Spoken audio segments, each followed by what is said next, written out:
Good evening, everyone. My name's Carla Van Lunn, and I'd like to welcome you all to QUT Fashion's inaugural Fashion Chats, which is part of our broader program that we've called QUT Fashion Week.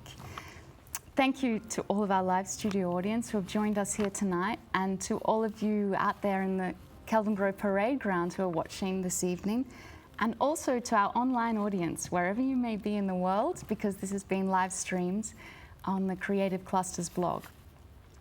Now, the topic for this evening's conversation here on Fashion Chats is fashion's dialogue with its own past. We're going to be talking about fashion history and the relationship it has to fashion now. We've got some special guests coming on the panel this evening, and a question time at the end. I'll be welcoming questions from the audience here, and also, wherever you are in the world, you may Twitter a question. The hashtag is QUT Fashion Chats. Before starting the conversation, I'm just going to mention the couch that we're sitting on. Very special. It's been created for us by a talented interior designer here at QUT, Shaman Suku, and it's made from recycled cardboard. So thanks, Shaman, for the couch. It's pretty comfortable. I even have a drink holder. But speaking of recycled things, here at QUT Fashion, we're quite interested in sustainability and practices like this. And I suppose the topic of tonight's conversation is about fashion recycling, in a sense, how trends and aesthetics from previous decades reoccur, in fashion today. And I'm about to introduce a couple of QUT Fashion heavyweights in fashion theory and history, Dr. Tiziana Ferrero-Regis and Mark Neighbour. Thanks for joining me tonight. Good evening, Carla. It's a pleasure. You both look fabulous. We'll let the audience ponder what fashion decades they're recycling in their outfits this evening. So Tiziana, we're so lucky to have you here at QUT. You're Italian, and you manage our postgraduate fashion research. You're a lecturer in fashion theory and history, and even subjects like fashion film. But you began your career in Milan in various creative industries, didn't you? Yes, very early, and I started working in the advertising industry, and then I moved into publishing, fashion publishing. I worked at Vogue. Then I had a brief stint in the music industry before I moved to Australia, and I guess I'm back to fashion again. That's fantastic. Well, we hope you stay with us for many years. And Mark, who I have known for many years and who is no stranger to television, you might recognise his face from Australia's Project Runway. Now, Mark, you've probably got more books on fashion and fashion history than anyone I know. And so it's a subject close to your heart, isn't it, fashion history? Yeah, it is, very much so. And and it's great to be here in this environment too. So you get that great mix of fashion and fashion content here at QUT, and also the theory subjects and all of the history behind it too. Yeah. That's lots of fun. I'd say you're as interested in the history as well as the technical aspect of fashion and the history of fashion fabrication and technique. Yeah, I think we have, talking about fashion trends and things, people look back at decades in the 20th century and they see, like, every decade has its certain look. And so, in the 20s you wore flapper dresses and that's all you did. And in the 50s you wore Christian Dior. In the 30s, you were dressed by Schiaparelli. And so the media presents very distinct images for each. Stereotypes. Yeah, stereotypes, exactly. Whereas I'm interested in, designers who have a longevity and, may not be household names now, like, Madeleine Vianney and Madeleine Gray, and, everybody knows Balenciaga, but, these are really technical people, that have survived. Like, their look survives, and it's rather, yeah, absolutely. Not trend-based, but, it just works on the body, and it's about technique. Yeah, and Tiziana, in terms of fashion history, I know some of your recent research has been very much about Brisbane and fashion history in Brisbane and Italian immigration and its influence. Yes, I'm very much interested in the relationship between fashion history and place, which is a very fundamental one, because the city is a kind of backdrop to what we are wearing every day. And I became interested in looking at a very particular slice of history which is not known. And when we think about tailored, bespoke, quality. We always think about the glamour of couture, but in fact there were a lot of dressmakers and tailors who had incredible skills, and these were migrants from Italy who in the Here in 50s Brisbane. were able to establish their businesses and become entrepreneurs and work on networks that they had established in the valley. So that has become my interest in 1950s tailoring. Wow. Well, this is a good note to introduce our first couple of guests, men's tailoring. Now, I'm really proud to say these are a couple of students I taught this year, and they're presenting their collections this evening on the catwalk here at QUT. Let me welcome Tess Gard and Michael McAtomney to the cardboard couch. Thank you for coming, guys. Thanks for having us. Yeah, I was just going to pick up on what Tiziana was talking about, menswear and the local industry of tailoring, because I know that's a subject close to your heart, Michael. And you work at a local tailor's boutique, and they do bespoke tailoring. Yeah. So I work at the cloakroom, and I think the tailoring industry in Brisbane is a bit, it's a bit lackluster in comparison to other cities, but it's picking up a little bit. I think men are starting to take more notice of what they wear, which is always good. And speaking of menswear, we've invited both of you because your graduate collections are beautiful, but also you took a lot of inspiration from historical periods in the 20th century, both of you, and you were looking at the 1920s and the Great Depression.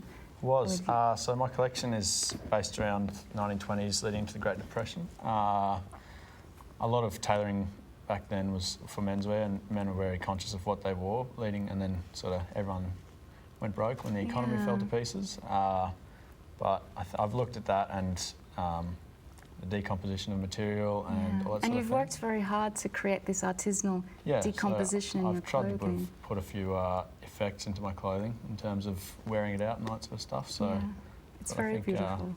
Thank you. And you've struck a good balance of something that feels historical, but it's really contemporary. Thank you. I hope so, because I worked pretty hard for it.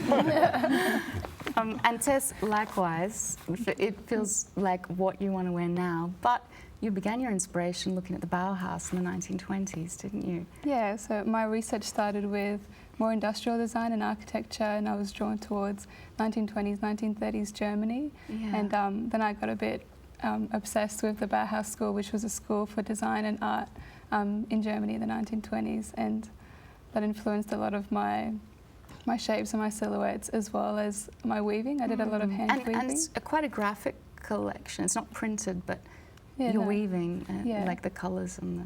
Yeah, I did a lot of handwork within the women in the Bauhaus did a lot of weaving, and they did really crazy experimental weaving, because none of them were actually taught the basic skills behind using a loom, and so I kind of set up on my own experiments and did the same and created my own textiles. Yeah, it's really beautiful. And the shapes are also, I'd say, quite 1960s in flavour as well. Yeah, I think that was quite an organic thing that just kind of happened. I think the 1960s were referencing the same art period as I was as well. They were looking at a lot of 1920s, 1930s modern art, and fascinating. It came naturally. Yeah. Well, congratulations to you both. You. They're both beautiful collections. You must see Tessa's women's wear and Michael's menswear in the show tonight after Darkly. Thanks. Have a good night, guys. Thanks so much for joining us. Thank you. Thank you very much. Congratulations.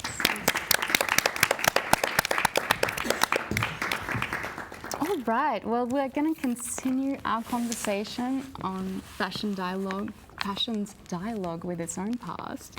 And that was quite interesting. And I think something that I've noticed, Mark was teaching the third year graduates this year with me. There's been a real return to handwork within that cohort and the collections, hasn't there? It's true, like, Tessa's work, like the hand weaving in there, like she said, she set up her own loom made out of cardboard, and worked on that, and then, it inspired the studio to actually buy a loom, and we have knitting machines now, so, several of the collections have, have machine knitted fabrics in them. So there's been a real, really and the response from the public and industry people to these particular handcrafted collections has been so positive, hasn't it? Yeah. So it'll be interesting to see how Tess takes that forward, in her own collections. and the response, because it's quite an expensive process as well. So whether people appreciate it that much to pay the money for it, that's the thing. It is so heartening to see that young people go back to wanting to learn those old skills, well, you would call old, but the skills that otherwise get lost, especially in an industry like the Australian one, where there's nothing manufactured here, almost nothing manufactured here anymore. So it's really great to see this interest coming back. Is. And that people want to wear that as well. Yes, yes. Yeah. I mean, it's a point of difference. It's a point of creating an individual look and to get more emotionally attached to the clothes that you're wearing rather than buying and throwing away. After the recent history of fast fashion, I suppose, which is they're really heirloom pieces that they're creating. And the same with Michael's work too.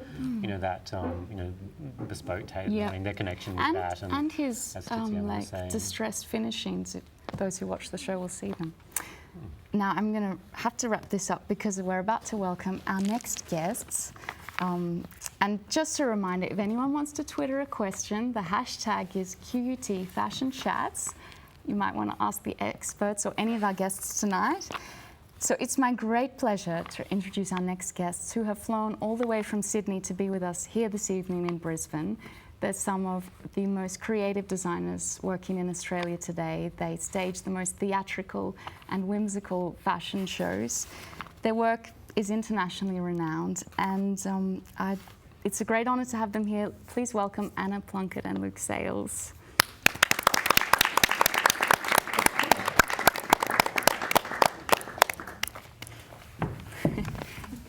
Don't worry, it's quite comfortable and strong. We were a bit concerned. It looks a bit pointy and uncomfortable, but it's good. Better. Yeah, not bad. Thank you guys. You're well. You had a good flight. Thank you for joining us. Well, my first question is a bit of a personal one because we were all born and grew up in the 1980s, and I was wondering, having had a childhood in the 1980s, how has that perhaps influenced your approach to design and creativity? Well, personally, I grew up obsessing over a movie called Xanadu. I don't know if many people know much about it. It's a Xanadu, yeah. Olivia Newton-John musical, and I think it's really an amazing example of what the 80s was all about, and it's super fantastical and really excessive and over the top and over designed, and anyway, that was for me when I first started to notice fashion or was into fashion or into clothing and the fantasy that can be created around getting dressed and that whole thing. So I think that is just one example but I think that's a perfect example for me about what the 80s really stood for, and for me what it really meant to grow up during that time. I mean, there's still not a collection that goes by where I don't say to Anna, we should do a Xanadu collection. My goodness, I have to watch the film. Yeah. But for me, I guess, I remember seeing Cyndi Lauper for the first time in the 80s in The Goonies, and it was like girls just want to have fun. And I don't know, it was probably like 6 or something, but I was just so transfixed on her, and just her spirit and her energy, and because I had brothers growing up, and I never really had any female like that kind of subculture kind of vibe, and I just remember seeing her and just, I don't know, it was just this energy, and I don't know, it was destiny for me. I gravitated to her and 80s and fashion, and that was expression. I think it was a very inspirational period to grow up in. Yeah. And I think a lot of the hallmarks of what it means to the 80s are still things that mean and are very... Embrace and it's celebrate. totally, it's also the DNA of what we do. So, I think it was... I think it was an awesome time to grow up. Yeah. Except I kind of wish I was a bit older though, to be honest, kind of feel the subculture. Well, I but- was going to ask these guys who were Yeah. adults, Were young a bit adults, older. in the Grown 80s, up. what it was like in Italy in the 1980s. Oh, well grown up. But well, I was And working. studying fashion here. Yeah, well, I was working at Vogue at that time, and you can imagine Vogue 1980s Italia. was So cool. the Yeah. peak of the made in Italy and Italian fashion. So all these Italian designers were popping up everywhere and having extreme success internationally. So it was a really exhilarating time for me to be in that environment. Having said that, I never wore shiny miniskirts to the disco. I did wear shoulder pads. I mean, who couldn't? Because there was the only kind of jackets you could find had the shoulder pads. But Yeah. Exactly. Well, yeah, How I wore about you, shoulder Matt? pads too. Yes, Wonderful. yes, the girls at college were very jealous of my shoulders until they discovered that they weren't actually my shoulders. So yeah, and you know, and that international, like during the 80s as well, you know, like those international labels, those Italian labels, like magazines like Follow Me. You know, that was one of the first fashion magazines that I bought, and they had ads in there for Versace and Armani and Trussardi and, you know, all of those amazing Italian labels. And it was the first time they were available in Australia, so it was very inspiring. Yeah. And I had another question for you guys, perhaps. When we look at the 80s revival that's happening, especially from a younger generation who didn't actually live through the decade, and what do you think about that? When they call it a retro era and they didn't even live through it. And I was thinking about that like earlier, and kind of the 80s as well for us was all about sportswear and like 80s kind of like sweatshirts and slogans. yeah, And that's my I was thinking about how, recollection you know, too. imperative sportswear is as well right now, and just, you can't help I it. also think that, like, look at the 20s and then look at the 40s and then look at the 60s. Like the change is so there is so much. I mean, the look is completely different every 10 years. And then the 80s to the 90s, well, you know, and then the 90s to this 2000s, the shift isn't really that, you know. Noticeable. Yeah, Dramatic, and the fashion that is now still, you know, widely worn, like jeans and t-shirts and sweatshirts, like streetwear more or less. It's not. It was exactly what was happening in the 80s as well, but it's just, you know, slight changes or whatever. I don't think that there is fundamentally that much of a change that's happened between the 80s and to now, and I think it's still really relevant. I agree. feel the same? Yes, I agree. But there is still definitely an 80s aesthetic, and I think that revival is just coming back again. It's been refined. Yeah, I mean, like Balmain, for example, it's a perfect example. Yeah. It's very 80s, but it's still very aspirational. It's still, women will still want to wear that. Me and Anna, however, might do something a bit more obvious if we were to reference it or whatever. But I mean, that's not really, that's just our aesthetic or whatever. I just think that that whole appropriation of a decade, it's always relevant no matter where it's from. I mean, whether someone lives there or not. Like, Galliano was all about the revolution and, like, you know, all that historical context. He didn't live within that, so I don't think it Yeah. matters so much. Yeah. And do you have another decade or era that's close to your heart that you enjoy? Well, we really love the Delving 20s into- as well. But the 60s and the 70s for Yeah, like actually, what am I 18 talking about? Yeah, months. of course, the 60s and 70s. Oh, wonderful. Well, yeah, we might open it up to questions from the audience now, if there are any, after this. Well, this is awkward. Yeah. Gentleman in the second row. Hi. The panel was just talking earlier about how the changes in trends since, say, the 80s have been less dramatic. I was wondering whether you consider that today's trends are new or whether we're just recycling the past. Thanks. Well, I would say that it has been a constant recycling of the past with innovation and modernization that becomes more relevant to the time in which it is shown. But eventually the minimalism that came up in the 1980s, despite the shiny surfaces, despite the popping colours. But if you look at the styles and the shapes, they're all very minimalist. I think that is what you see around.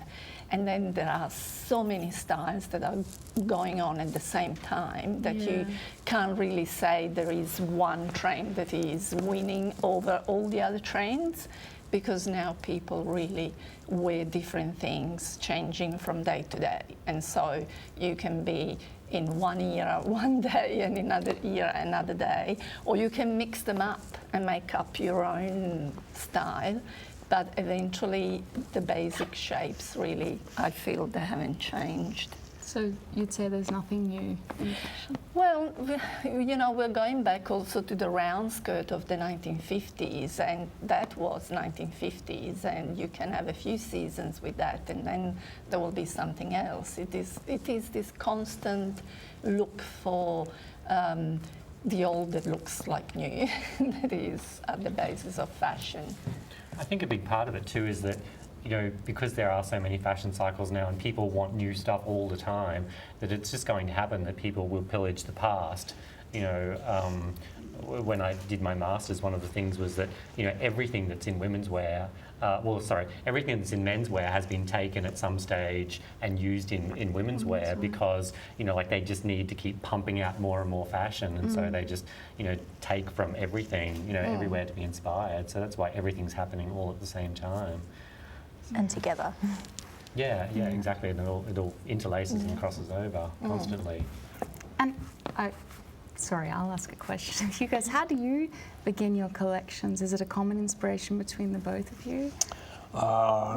Until recently, yes, but No, we Then you never took have over. we never really, we're not a very formulated brand. It's sort of very emotive what we respond to, and each season it might be a piece of cloth that we just are obsessed with, or a film clip, or like someone in the, like a celebrity that's got something happening, you know, it's like a colour that just, I don't know, it's like... it's always something different. But I think the way we work is always so far in advance. When we're doing one collection, while we're cutting the samples out, we're talking about the next collection. And it's always the next thing. Yeah, we always think like it, we always know exactly what we're going to do. We don't really, we don't really do research trips or anything. We just have dumb ideas. Actually, like the name of our label was a joke, and it became to be the name of our label. And a lot of What was the joke? Because it is. we just joked and said we should call it romance. My cousin had a badge on a bag. It was from Chinatown. It didn't make any sense. It's kind of sums. It had these holographic hearts in the background, and we were like, oh, awesome. No, but it was like fantasy and love and like Yeah. dreams. And we joked about it for ages, and then eventually it came to crunch time, and we're like, we should just do that.